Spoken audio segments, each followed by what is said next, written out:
Hey guys, Professor Bill, Comic Book University, and episode 6 of Agents of S.H.I.E.L.D. Whew, okay, so it's called Fun and Games, as you can clearly see. Anyway, okay, so clearly I have to do an explained in a minute for Flint. In the meantime, let me give this quick explanation. He has the power of geokinesis, and which basically means he can control the Earth. He can control not just Terra, just anything that is Earth-like. So sand, rock, anything, and literally the bigger the better. There was this one time, very recently, a couple months ago in the comics, the Royals comics, in fact, he actually moved Jupiter to destroy an entire fleet. Pluto. He moved Pluto in order to destroy an entire fleet of Chitauri, those big monsters in the first Avengers movie that were coming through the hole in the sky, with those big dragon ships. Yeah, some of those too. He destroyed all of them. So extremely powerful mutant, unbelievably powerful. Uh, I couldn't see what that book was that he was reading. I didn't bother looking it up online, like trying to type in whatever. If somebody knows what that book was, by all means, please let me know. I'm curious. In the interim, dude, so Tessa was killed.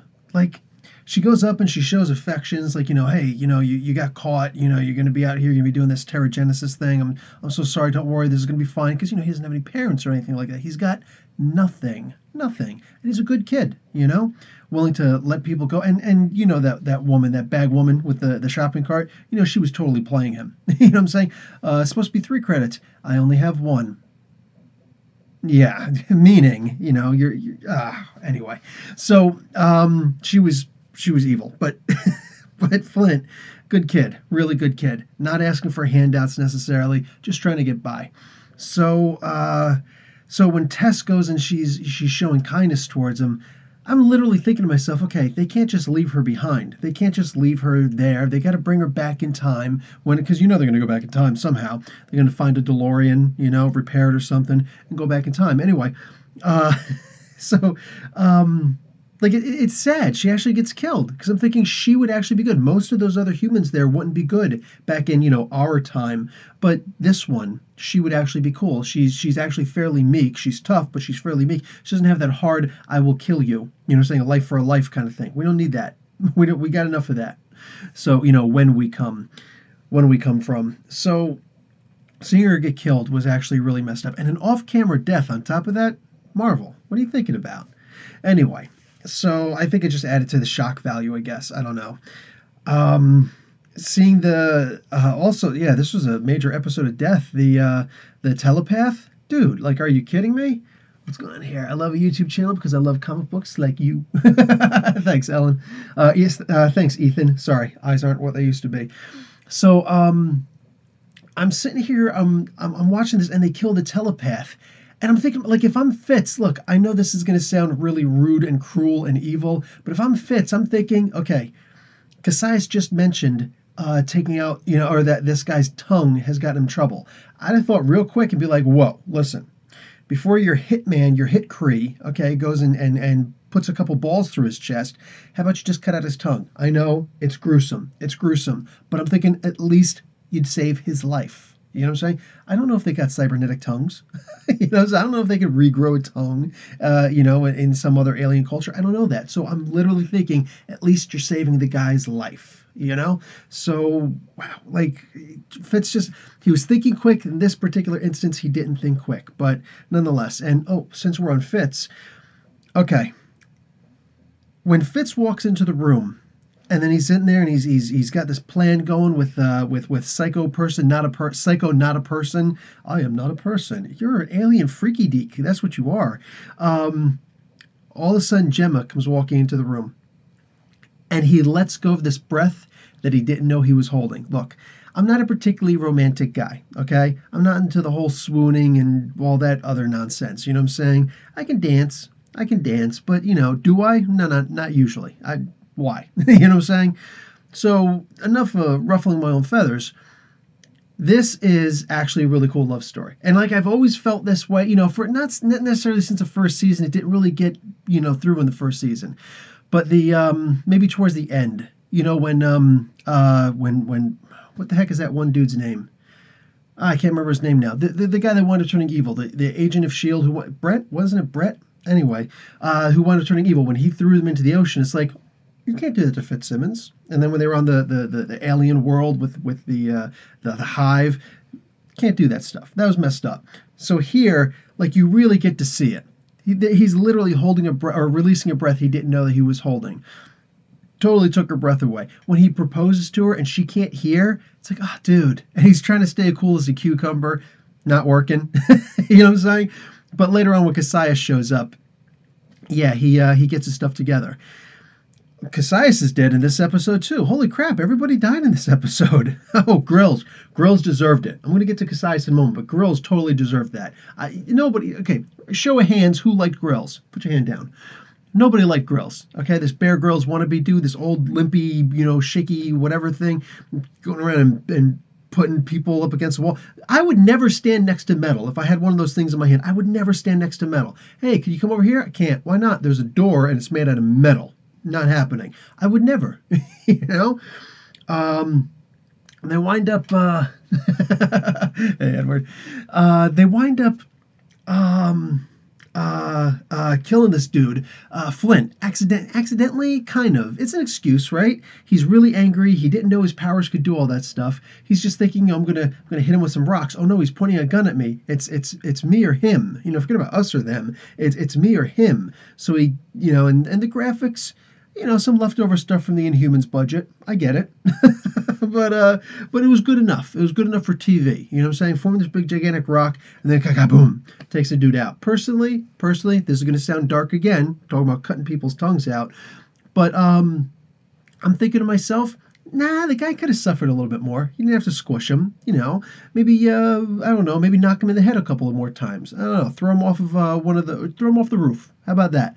Make him suffer before you kill him, but definitely make him suffer. Okay, that's enough. I'm going to go back to the light side now. So so he's dead. Jeez, everybody's dead. And Cassius gets killed with a butter knife. This reminds me of that one Robin Hood movie where Robin of Locksley, Sherwood Forest, when the one dude, he says, the sheriff of Nottingham says, "I'll cut your heart out with a spoon." She cut his neck with a butter knife. I mean, you know how long you got to sit there and sharpen a butter knife? And you got to make sure you're not doing it on that little tiny miniature serrated edge. You got to get on the other side. You know what I'm saying? Wow, killed him with a butter knife. Oy. But you know what? He did turn on his girl, his bodyguard, who was not nearly as good a fighter as I expected her to be. I'm just saying. She's hot. The Professor Bill may have a thing for blue chicks. I'm just saying. Ali Sakura, I think that she's the one who did it for me. You know what I'm saying? From the Star Wars movies? Yeah, the prequels. I'm just saying. So anyway, yeah, just wrong. So wrong. So Fitz turns around. He's got the gun. He starts, the icer, and he starts taking people out. Unfortunately, he doesn't stop. He's sitting there one-handing it. Okay, now I know that his shield training was limited. But I was an M60 gunner when I was in the Army. So I had a big, gigantic, big, fat, M60 machine gun, 7.62 ammo, you know what I'm saying? Walking around, we call it the big hog, you know what I'm saying? Just makes a bunch of noise and throws bullets down range and makes people go, holy crap. But on my side, I would keep a sidearm. I actually kept a 9mm on my side, you know what I'm saying? I couldn't walk around with an M16 also, like most of the soldiers, although I still had to qualify twice a year, which was really annoying. But I had the 9mm, so I had to train, I had to qualify with the 9mm. And the only thing that required was you got 2 clips. You know what I'm saying? You got one clip with, what was it? 1 bullet in it? I think you got 1 bullet in the clip, if I remember correctly. I only had to do this once a year. One bullet in the clip, and then you got like 5 bullets in the next clip. All right, and you put it wherever you want. You can put on the post, the wooden post, next to you if you want. For realism, you put it inside your ammo pouch, but they don't really care for the most part. So you're gonna take aim, boom, take a shot at the target, drop it, pull out the next clip, throw it in, cock it, boom, boom, boom, boom, boom, boom, like that. So literally, did you see what I just did? Like this. I'm not one-handed anything. That's how you get yourself disarmed. You know what I'm saying? No. 2 hands, and like this is clearly going to give you the best possible accuracy, but you can't move as well. Like, unless you're like this. Like this, you can just move anywhere that you need to move. So literally, in my mind, it's like, will you put another hand on that pistol? You freaking idiot. So, like, he could have taken everybody out right there. So he jumps by and, oh, I'm going to hit this and put that, and we're going to get out of there. Ice them all, dude! Ice them all! In fact, once you're finished icing them, pick up that butter knife and take out the rest of them. Holy crap, dude. Like, the brother, dude? You're going to leave the brother? And he had that bodyguard dude over there. I'm just saying, like, he looked like, you know, like a rattan soldier or something like that. That dude looked nuts. You take the butter knife to him. Just start butter knifing all of their iced cells. You know what I'm saying? Like, okay, so 3 times I've gone kind of dark in this particular review. My point is, you don't just leave them there. What are you doing? You got a whole entire space station that is now on high alert looking for you. And you're running around, and she's even got the, like, I hope he at least grabbed the thing. Like, Quake. She goes, and Quake explained in a minute to see what she looks like in the comic books below, or search for it in the channel. She brings herself up. She's just about to go, and guess what? Dude turns the stuff off. How is Fitz not on this? You know what I'm saying? Dad, I know he's one-handing it. Cat. Ooh. Main dude replacing the other main dude who just got offed by a butter knife. He's got the thing that's going to take off my heavy hitter over here. Maybe I should ice him too. Kaka. Why not? Why did he not just immediately think? That's right. There's some things that are just simply unforgivable. Unforgivable. Also, Agent May going down to the surface. That's cool. Will she survive the bad guys? I think that they've got some kind of a safety mechanism to grab those things. They knew that one dude who was working for Grills was evil. He died recently, not in this episode. Too many deaths. But John Wick prefers pencils. Hey, so does the Joker, according to the movies. Raven, Fitz is coming into his own this season. Really is. You know what I'm saying? He really is. Anyway, just all of this together. And you know what the funny thing is? I really just felt that he was kind of an expendable character up until the previous episode. You know, like when they're doing the whole flashback, what happens to him, and he's going to set himself, you know, to go forward in time and all that. I thought it was pretty cool. I really dug that, you know. So then this episode kind of furthers that. Like I said, 2 hands on the gun, and then keep shooting. Just you don't stop shooting until you're out of ammo, or the enemies are all laying on the ground. I don't know what to say. So yeah. At least it didn't start double tapping people, because that's unnecessary. Anyway, I love this episode. I got animated, I got excited, and I swooned a little. There was a little swooning. You should, you know, if you, Fitz, you should just marry me then. And he's like, you know, I actually did propose to you when you couldn't hear. Yeah, sure. No, I really did. And he's Fitz again. Great episode. Absolutely loved it. You know what I was thinking when the episode was finishing? 1, no, don't finish. 2, I was thinking, I'm surprised and shocked that this season could actually be better than the first season, or excuse me, than the prior season, than season 4. Season 4 had freaking Ghost Rider in it. You know what I'm saying? Had ghosts and like tech ghosts, and it had the framework, and Madam Hydra was in it, and Ghost Rider, for crying out loud. And yeah, just all I'm saying is, I'm surprised that I'm more into this season than I was in the previous. I'm not that I don't want to see Ghost Rider. I want to see some Ghost Rider, but I'm really looking forward to seeing more than just Ghost Rider right now. These guys are absolutely killing it. And I did hear rumor. I heard a rumor. I forget who said it. No, I remember who said it on the Marvel on YouTube channel. They say what happened? The one girl there, the redheaded girl, she made a comment about Agents of S.H.I.E.L.D.